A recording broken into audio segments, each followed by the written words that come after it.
Today I'm speaking with Mike Kentz.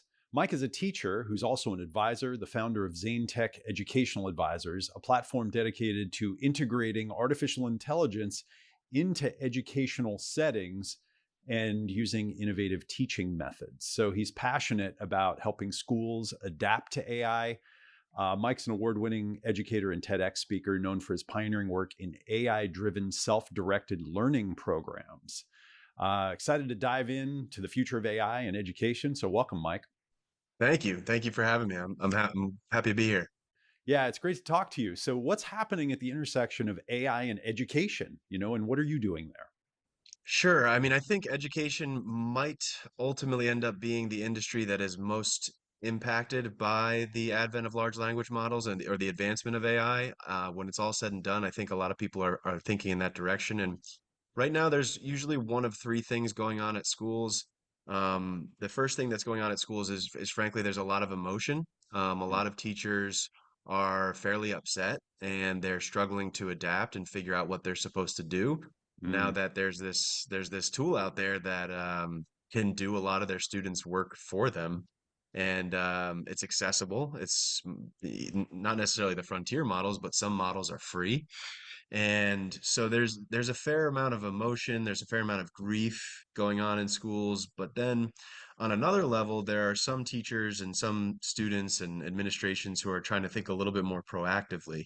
And the number one thing that they're doing to proactively adapt is to update their assessments and try to think about, I'm an English teacher, and so if I assign an essay, I have to get a little bit more creative, and I have to think about different ways. Am I going to incorporate AI? Am I not going to incorporate AI? If I am, how much? In what way? Or change up the method that I assess them. And mm. that ultimately, I think, is going to be the biggest change that we see in education. Yeah, it's a very interesting point there. I never thought of it that way. I think I heard someone say once, like, a great artist is someone that once they have lived, you can never like make art without considering them in some way. And it's like probably now as an education, like as an educational professional or a teacher or a curriculum developer, it now I guess is a conscious decision you have to make with everything you do. Is AI going to be involved, and if so, how? Right? I guess it's no longer a choice. Yeah, I mean, there are certain situations, for example, group discussions that are happening inside the classroom or things that are happening where we're all hands-on in the classroom. You don't necessarily have to ask yourself that question, Hmm. but the big stuff, right? Where are we going with this? When I ultimately want them to show me that they understood the concept, the content, a larger task or objective, if it's a project or a written assignment, yeah, I have to constantly think about it. And I have to get really, really creative because the solutions aren't necessarily out there yet. One of my friends was telling me that their child was when they showed their child this stuff, I don't know, a while back, they said, do you know about this? And their teenage child said, of course, like, of course I know about this. We use it all the time. And she was like, okay, well, what are you doing? And like this kid, and I'm trying to, keep the details out, but this kid was like sitting down to write their essays using AI and saying, okay, write the essay about this, write it like a C-level English student, and then here's a big list of words to not use because they have a list of all the words that they don't use. And it's like, that takes a pretty smart, takes a pretty clever kid, you know what I mean, to do that. And that's got to be maddening for teachers, right? It is. I mean, what was funny was last year, most of my students didn't really know about those strategies. And so I was not necessarily dealing with that, but I knew in the back of my mind, as soon as one student in Austin, Texas, or California, or China, wherever, figures this out and puts it on TikTok, Right. every student's going to know it. You know what I mean? And Yeah. so those strategies, I remember telling a lot of my administration last year, and I remember showing them. I remember saying, you can do it this way. Because a lot of teachers would say, oh, I can see that it's AI writing. I can tell because it's way more sophisticated than my students speak, which is true until you realize that there's all these different toggles you can pull to make it, like you said, sound, quote, one of my students accidentally copied and pasted where it said generative AI needs to be like the disclaimer and put it into the assignment. And but it didn't really it sounded closer to him than I expected. And I was like, okay, they're getting better at this. I really need to step up my game. So yeah, Mm, it's a problem. I would say, as exciting as AI is for education, it's a problem first, and we do need to acknowledge that. And some people will say, well, education should have been updated a long time ago, but you would have never been able to update for this type of technology right. as fast as we've needed to. So it is education's on the back foot, but it's not the industry's fault. And everybody's trying to kind of scramble to come up with interesting solutions to make school still, worthwhile in the way that we think it should be. Yeah, and man, I'm really looking forward to asking you some questions here. But like things are all of a sudden, I want to ask you things that have been top of mind, but maybe I didn't have the right person to ask. I just heard someone say there was a teacher who said, you know what, my students are all starting to use it to write their papers, so I might as well like get with the times. And so what they would do is they would have the student write a prompt and then generate a paper, and then the student was graded on both the prompt and the paper. So that's very similar to what I did, except I did one additional layer. Tell me. Um, yeah, so I think that's a good strategy. A lot of teachers kind of figure that out, like, okay, they're going to use it, then show me what you did. Yeah. But but here's the thing, as you well know, working with a large language model is not one prompt and then it's over, Right. right? It's actually a conversation, it's a dialogue, and it's an ongoing, Mm. you're working with a collaboration brainstorming partner, like you and I are talking right now. It's very Hmm. similar to that.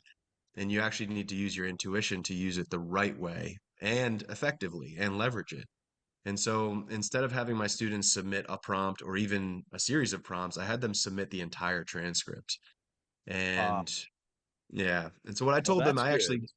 yeah. And Yeah. I graded the transcript as the main part of the assessment.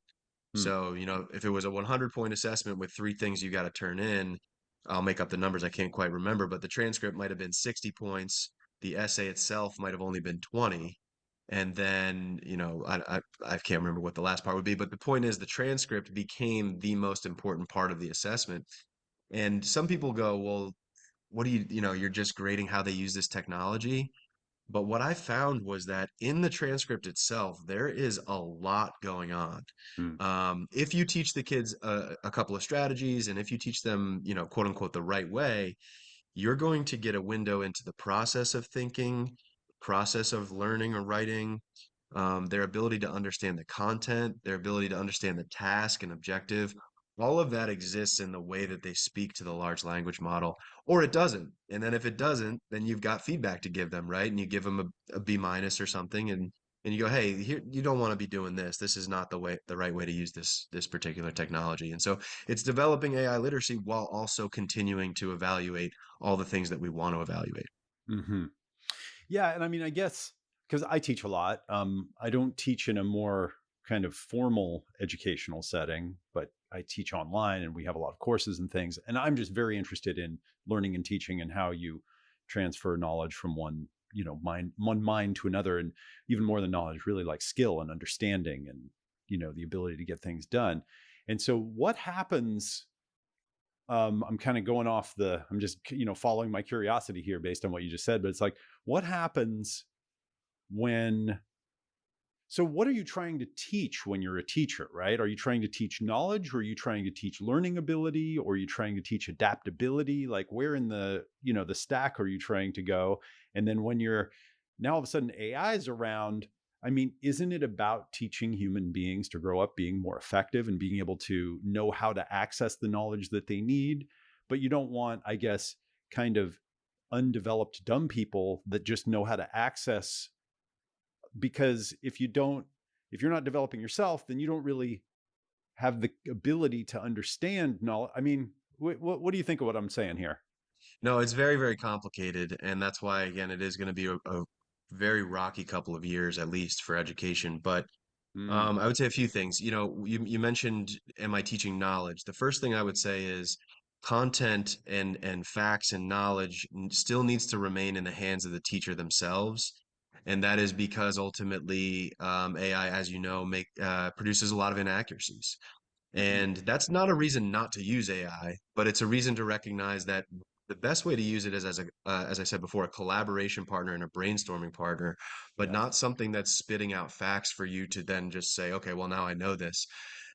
Even if it's 99% of the time correct, there's going to be that 1% of the time when it's not, when you end up with egg on your face, which I have had happen to me. So I know what that's like. And I think in some ways, in order to become a good LLM user, you actually have to get to the point of making that mistake so that you can have that realization.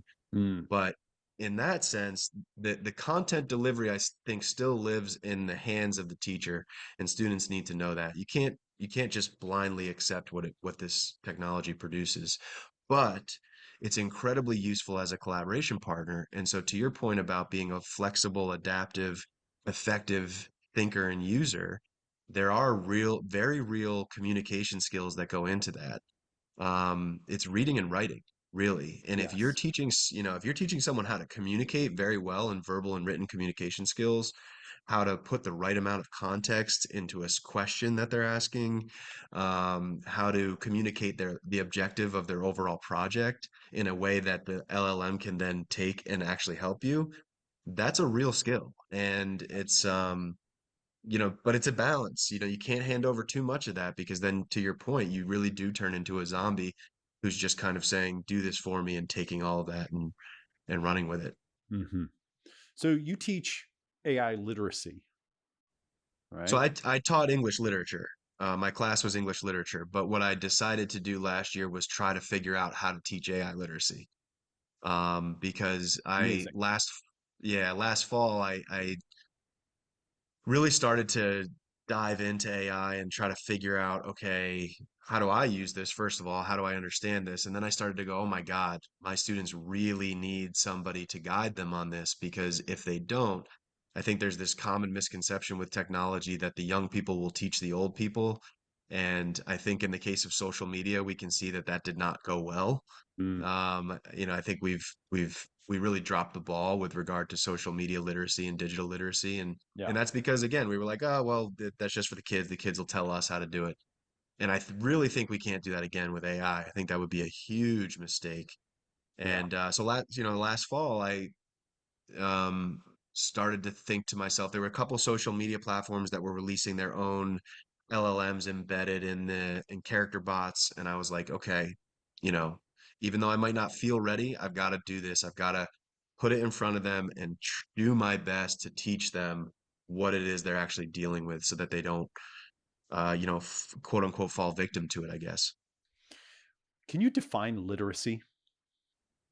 I'm really glad you asked. So the my new sort of mini crusade, something that I'm working on right now, is the term AI literacy, in my opinion, has almost lost its meaning. Mm, It's been thrown around so much, especially in education. It might not be thrown around that much in sort of the adult professional world, but it's increasing. And what's happened is this term has taken on, it's so big, it takes on so many different meanings and so many different disciplines that you say it to people and they go, their eyes glaze over because it doesn't yeah. even mean anything. So Yeah. what I really think needs to happen is AI literacy needs to be subdivided into smaller disciplines. Mm, And I think each one of the different types of AI literacy can be governed by our existing educational disciplines. So, for example, I think it's really important to study the philosophy of AI in terms of, data ethics and what's morally right and what's morally wrong. And those are questions that are abstract and unanswerable, but they still need to be asked in schools. And that could really be its own discipline, and it lives underneath AI literacy. But it's different than any philosophy that we've ever done before because we've never had to deal with this before. So in that sense, it's its own sort of subdivision. And then LLM literacy is the tagline or the word that I'm using to describe effective use. So when you work with a large language model, if we're talking about literacy for that, I said it before, it's really just reading and writing. And over in that section, I view that as a humanities-based skill. So to sort of answer your question, I think there's multiple different types, and they just follow on from the pedagogies of our educational disciplines that we already have, just applied to AI. mm. It's an interesting way that you said it there. I mean, to kind of like reflect it back, I basically heard you say that we have to be philosophical innovators here, and we have to figure out what's right and wrong relative to data, AI, education. Do you have any, I mean, this is a tough one, but like, do you have any feelings like yourself of what's right and wrong relative to data? You have So any I moral am, leanings? yeah, that's an area that I'm not very well versed in, to be completely honest with you. I'm definitely not an expert at all in data ethics, but my general sense is that our data is being misused. Yeah. Maybe, it depends what you're reading, it depends what you're exposed to, but it really feels like, I was at a data science institute actually last week or 2 weeks ago, and they talked about this sort of tagline that data is the new oil. Yes. It's like the most valuable asset. And so it's hard not to imagine that there's sort of wildcatting going on, to borrow a term from the oil market, wildcatting going on in the data market, where they are, potentially engaged in some immoral acts in order to get our data or use our data or take our data. That's what happens when you get a really valuable asset. So it's hard for me logically to think that our data is being respected in the way that it should, but I don't have a solution for that problem. Hmm. Yeah, I have a couple of different AI startups, and in one of them, my insight was your digital profile of yourself is probably your most valuable digital asset. And I've heard that, Facebook, Google, they have something like 100,000 data points on each of us. And they've been using those for years. And and once you start using this and you see how powerful it is, you go, oh my God, these guys have had this stuff for years and they've had all of our data. That's how they became worth $100 billion, as individuals, and built $1 trillion companies. And yeah, so it does. I mean, once you start to wrap your head around it, it's incredible, And then speaking to, I like you said, LLM literacy and AI literacy is really about effective use. That's really Yeah, say again. that particular branch. So like I kind of picture AI literacy up here and LLM literacy as a subdivision. Yeah, yeah, but it's like, can you use it effectively? And I mean, that teenager who's turning in his C paper, there's something about that. There was something about that where I just said, that is so clever that someone would go to that extent. Do you know what I'm saying? There's like effective use, even though it's a creative at the best, right? There's a ton of creativity embedded in working with LLMs. And I think, people freak out about AI cheating, but the sort of next realization is that teenagers have been working hard to cheat on assessments since the dawn of education. And I did the same thing. And I got caught, sometimes I got caught, sometimes I didn't, but I tried to get creative about it. So I don't think it's like, it's not like the sky is falling when stuff like that happens.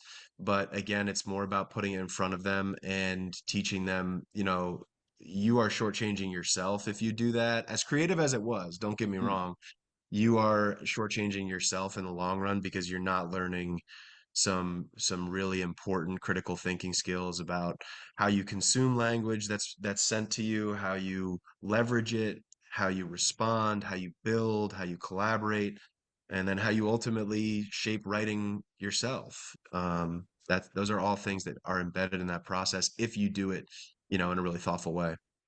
Okay, quick action step here. So the key is learning how to prompt better. You start out prompting by just asking questions and talking to AI like it's a helper. But you quickly realize that getting better at prompting is a huge accelerator and game changer for your own success in life. So these prompts will not only help you get a lot more done faster and accelerate your success, but they'll also help you really get prompting and get better at it. You can get all of these as a gift from me just by going to metamind.co/gift. That's metamind.co/gift, and I'll put that link below, and then just opt in to get it. I've also created a powerful video for you called AI in the Future of Business and Work and Success that demonstrates some of the key mindsets and prompting strategies to help you get up to speed and get a lot more out of generative AI. And it's also included as a free gift when you register. So just head over to metamind.co/gift to get your AI Accelerator Prompt Pack and the other free goodies. All right, back to our interview. Yeah, you were talking about it basically being reading and writing skill. And That it's that's a very interesting point. Sometimes I teach copywriting. I dropped out of high school when I was a sophomore in high school, and then I went to a local community college, and then dropped out of that to go on tour with a rock band. And so I'm very self-educated, but I've read whatever thousands of books, and I'm very interested in knowledge. And at some point in my 20s, I discovered marketing and copywriting in particular, and I learned, like, I had felt kind of powerless when I was younger, in a certain way, just didn't feel like things had worked for me. And then I learned copywriting and marketing, and I realized that you can reach out with the word, and you can communicate with lots of people all at one time. And if you can do it skillfully, you can help lead them to things that would be better for them. Now, a lot of people lead them to things that it doesn't matter if it's better for them because they're just trying to sell stuff, but you can actually help people tremendously with words. And then all of a sudden, once I learned that and I started split testing and seeing that there's, math and science to this, I said, oh my gosh. And so as I got better at specifying exactly what I was talking about, and then imagining what it would be like to be the other person hearing the thing and talking to people and asking them, what do you think that meant? And trying to kind of tune my own, my own knowledge and, word using system. And I just had I had like these epiphanies come through where I realized, oh, the word stands for the thing. It's like Korzybski, and, the map isn't the territory and all that. And I started kind of getting how it all worked. It all, like, I saw the matrix. And so when generative AI came out, it just made a lot of sense to me. But I can see why it doesn't make a lot of sense to other people, because most people haven't really studied how what they're saying is landing, and they haven't really learned to specify specifically what they want and what they don't want, and to refine. A lot of people have a lot of trouble asking for things in general. And so when you talk reading and writing skill, that's it. And it's like, but those are like these huge, like, domains, right? Yeah, so what you just described is a humanities skill, right? If you think about the humanities, you've got history, English language arts, English literature, philosophy, American studies, journalism, law, anything that deals with logic and words. These are all humanities-based skills, and they deal with specifically language and how language ultimately can be conveyed or not conveyed, as you said. And one of the things that I think has really thrown people off and has really not been the right approach with regard to AI literacy is that because it's a technology, we have been the leaders in the industry have been computer science professors. And when you Mm, think about the word prompt engineering, I mean, think about this for a second. yes. What am I really doing when I'm talking to an LLM? I'm writing. That's all I'm doing. I'm writing. Mm, And yet we call it engineering. And I think that's because we're still applying scientific thinking principles to the process of working with large language models, when in fact we should be looking at it as a humanities-based skill. And, we wouldn't say that I engineer a thesis, or we wouldn't say that I engineer uh, context or analysis in my paper. We'd say I write it. I write it. And then the other thing that I think is really interesting is words and letters do not behave the same as numbers. We have a lot of mathematical and scientific thinkers who are essentially leading the process of teaching us how to use large language models. And I see a lot of the application of sort of statistical approaches, scientific approaches to the process that is ultimately just reading and writing. And I'm not trying to knock the computer science community, because ultimately prompt engineering was a really valuable, important first step to understanding how to work with large language models.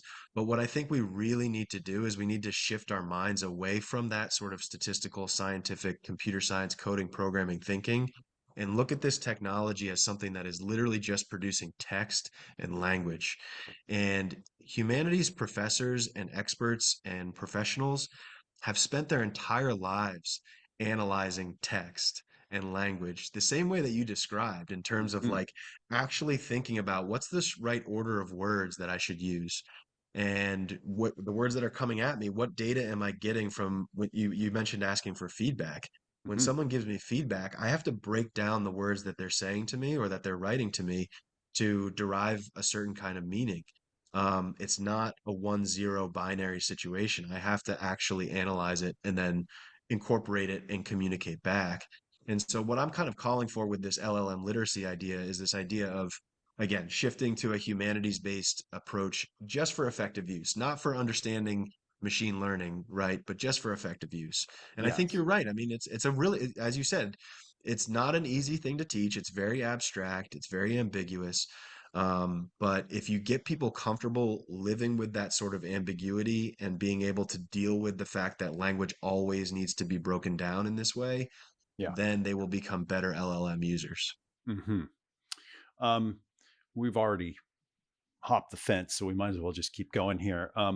So as long as you're comfortable jamming on this stuff, because we're getting into we're in a zone that I really like to like hang out in and think about, right? So okay, so two things. One, when I was, I think, kind of my late teenage years or something like that, somehow I got a copy of Napoleon Hill's book Think and Grow Rich, right? Which we've since learned is, a work of fiction, but it's just an absolute masterpiece. And in there, this idea that you can imagine the thing that you want and you can write it down and you can visualize it and set a goal, and then you can take definite action steps to make that thing happen. And I remember the first time I was like, well, this sounds like magic, but I'll try it. I made a list of some stuff, and I was a broke kid growing up in the backwoods of Oregon. And then pretty soon I got all the stuff, and it was stuff that I would have taken me years to buy. And it just came to me in different ways. And I said, wow, there's something to this. And then I, kind of got into the personal development and self-help world and like learned about this idea of getting clear on what you want and then thinking about it a lot and then making a plan to get there and surrounding yourself with the right people. And it just kept working so well that I said, wow, they weren't talking about this in school. What they were doing over there, they're up to something totally different from this.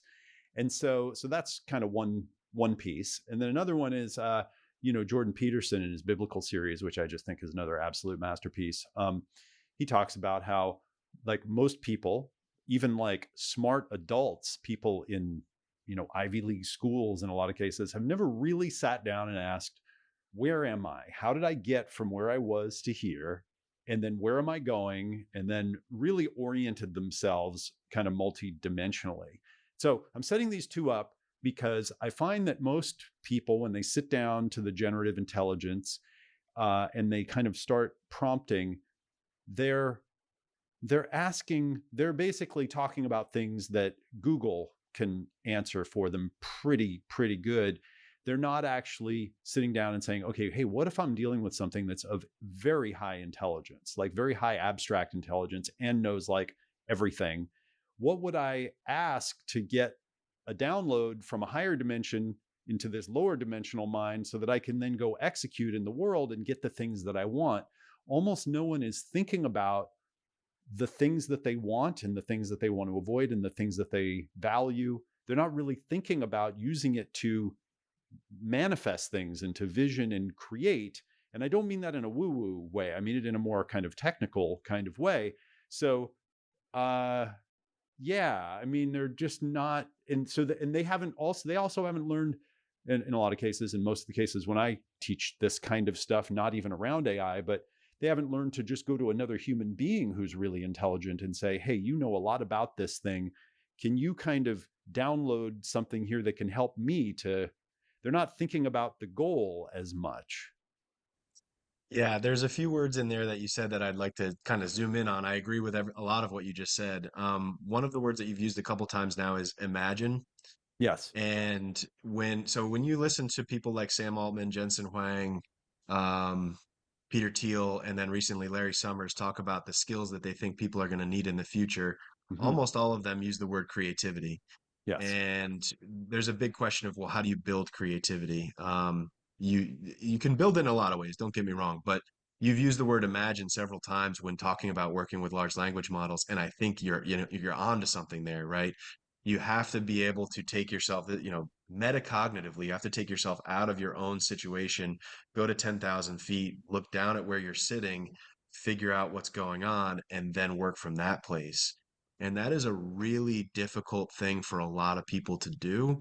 And it's actually what I think our education market needs to shift towards. We need to really be focusing on developing, and teachers have always wanted to develop metacognition in students. It's not necessarily a new desire, but there's now a vehicle that actually helps that. Yes. Um, and then there's something else. You didn't use the word purpose, but you talked a lot about goal, Hmm. and being aligned with what your overall goal is. And that's, Larry Summers just a week or two ago said that people in the future who have a very close connection to purpose. That's all he said. He said those are going to be the people that succeed and survive and thrive in a world that's dominated by AI. And I couldn't agree with you more. And Hmm. what we did with my students in class is before we actually used the AI, we wrote a short purpose statement. What is my goal? Why do I think the large language model is going to help with this, or why do I think it might not? How do I think this is going to impact my overall work? And what am I trying to achieve? I call it the what, why, how approach. And if you establish your purpose before using a large language model, you're right, you're going to get a lot more out of it, as opposed to using it as a search engine or just using it to do your work. And that's a concept that we're going to have to bake in for years to everybody. I actually think that what you just said there is, like 10 or 100 times as important as all the other stuff that we've talked about. Just well said. And that's it, right? Be purposeful. Let's see, you said this quote, something like people who are connected to purpose will thrive in the future. Mhm. Yes, that's right. That's right. I really think that that's right. Okay, so go ahead. Just to really quick, I mean, determining purpose requires metacognitive reflection. You cannot determine what your overall purpose is in a given endeavor, whether it's talking on a podcast or it's writing a paper or it's writing a marketing email or whatever, until you actually step out of yourself and say, okay, what am I actually trying to achieve? And analyzing your purpose. So that's another sort of imagine creative metacognitive skill, all Yes, wrapped up in the same thing at the same time. yes, yes. What's the Romeo and Juliet project? That was when I put ChatGPT in front of my students. Yeah. And it was something that I built up to almost all year because I really wasn't sure. I mean, how do I do this the right way? Am I letting the cat out of the bag? A lot of them weren't using it yet. And so what we did at the end of Romeo and Juliet is I told them they were going to use ChatGPT as a brainstorming partner. And I spent about 3 or 4 days teaching them about prompt engineering. I gave them a short overview. I gave them a handful of strategies, examples, analogies. Um, and then I gave them a set of project options that was like bigger than any project I've ever made. I gave them like 25 different outputs that they could make. And I did that on purpose because I wanted them to be confused and I wanted them to have questions. Hmm. And so then what I told them is, okay, you've got questions for one day, or not, it was like half of a day. You are not going to ask me. You're just going to ask ChatGPT. And you're going to use the strategies that I've given you, and you're going to use it to help you brainstorm through all of these initial brainstorming outlining questions that you might have. And I'm going to grade your chat transcript. So I gave them a rubric beforehand and said these are the things I want to see when you use the large language model, but also remember you're doing it to help yourself. That connects back to the metacognitive skill.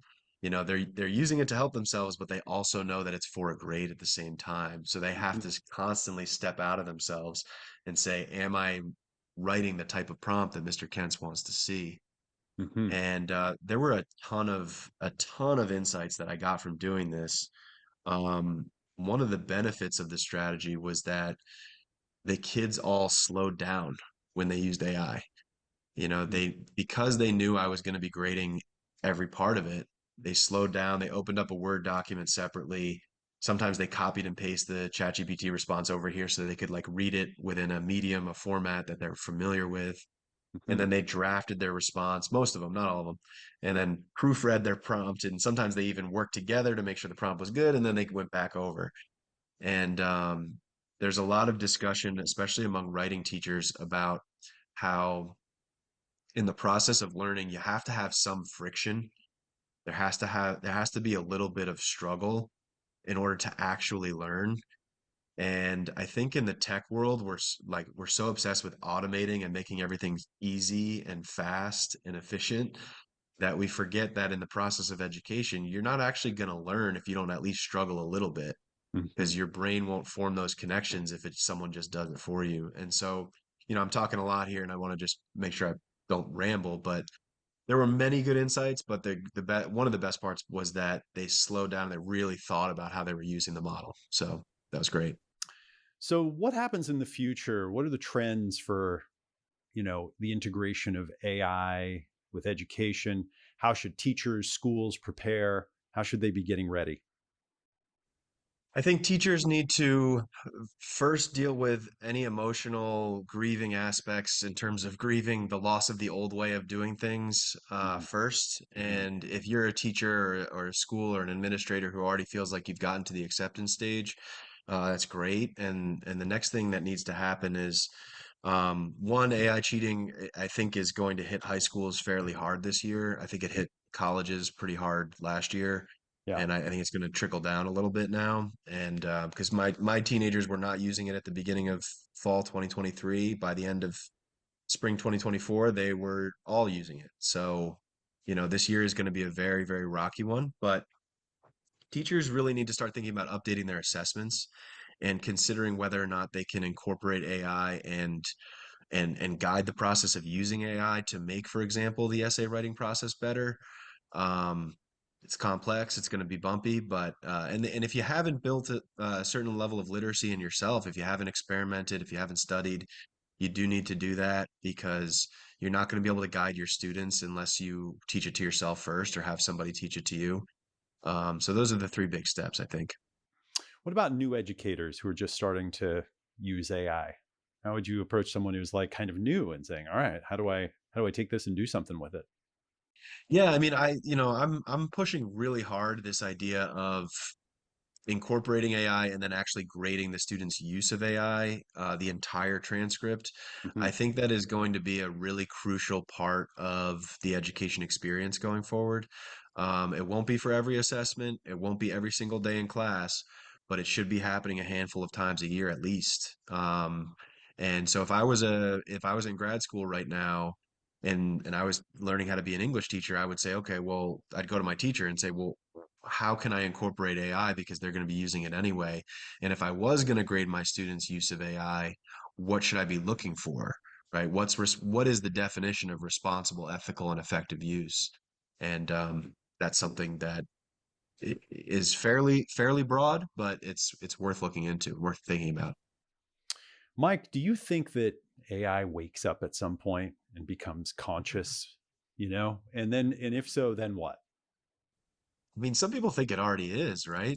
Um, I read an article where Jeffrey Hinton talked about seeing an AI come alive in 1976. So I think that question is going to be in the eye. The answer is going to be in the eye of the beholder for a long time. Mm. Some people are going to say yes. Some people are already saying yes, and some people will say no for a long time. Um, I'm going to go with. I'm gonna roll I a couple don't of think dice here. Yeah, exactly. I'm gonna say that we have some time, but I also follow Ray Kurzweil a lot, and I feel like he knows what he's talking about, and he says 2045, so I'll piggyback on him and I'll go for that. Mike, thank you so much. I really appreciate you coming. This has been an amazing interview. We'll put some links to your projects down below. Thank you again. Sounds good. Thank you very much. I really appreciated this conversation. So, thank you for watching another Metamind AI interview. Remember to keep practicing prompting, keep learning, get our prompt pack and quick start video, watch our other videos to learn from other AI experts, and stay tuned to us here on Metamind. Stay subscribed because this is going to get really interesting.